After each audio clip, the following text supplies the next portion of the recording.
Photography begins with the feet. For every shot, your point of view is determined by where you and the tripod are standing, so you must pick a location based on how you want the shot to be composed.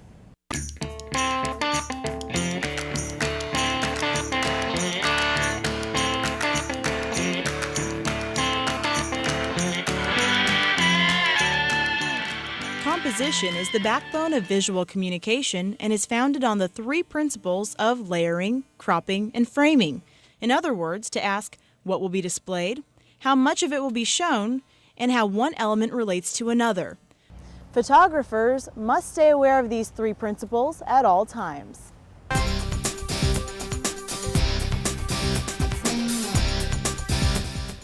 Most of us tend to see images on the screen as being comprised of one flat surface.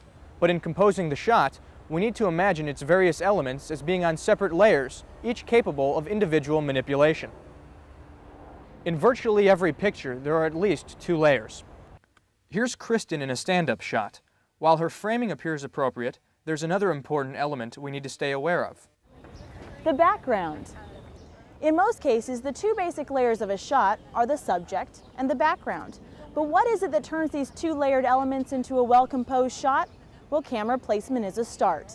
By placing the camera a few feet to the left, we can transform this irrelevant background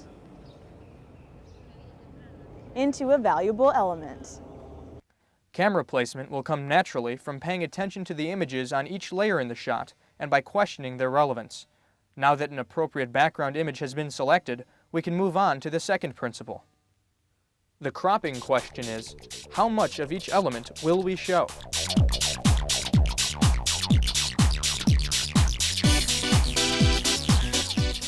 Never cut the human figure at any bodily joints. Instead, crop between the knees and waist, wrists and elbows, or the elbows and shoulders.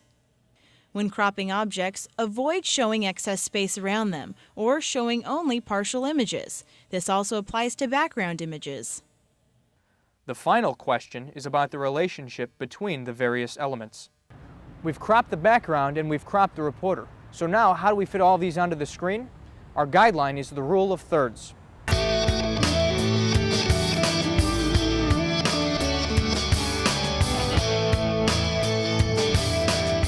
We begin by imagining the screen as being divided into 1/3 segments, both vertically and horizontally. Now, as we frame our shot, we keep a golden ratio in mind, 2/3 to 1/3. The primary element will take up about 2/3 of the screen, while the secondary element is assigned to the remaining third. You can see all three principles at work in each of these examples.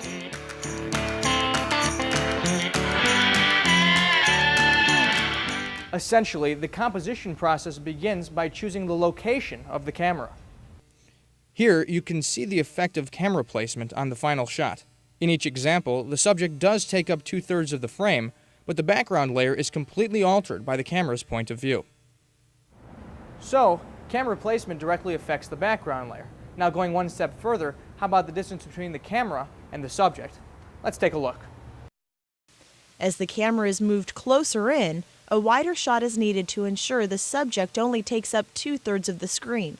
So now we see more of the background. Conversely, moving the camera further away from the subject shows us a smaller portion of the background. This is a great tool for manipulating the background layer.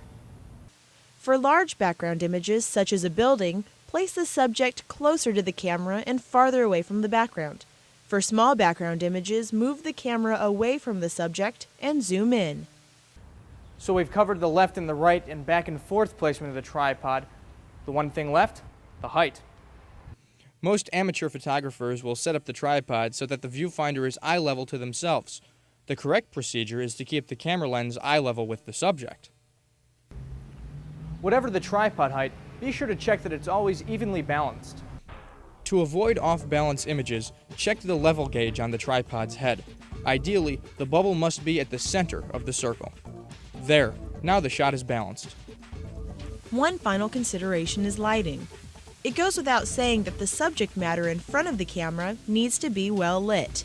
But beyond that, a common mistake is to be unaware of the vast discrepancies between each layer's lighting. A Portalight kit like this can provide additional lighting for your subject. but the batteries tend not to last too long, and it only works for distances of about 7 to 10 feet. The best way to prevent lighting problems is to avoid shooting an interview in front of a window or a bright light source, and stay away from the shadows. But again, camera placement is the key.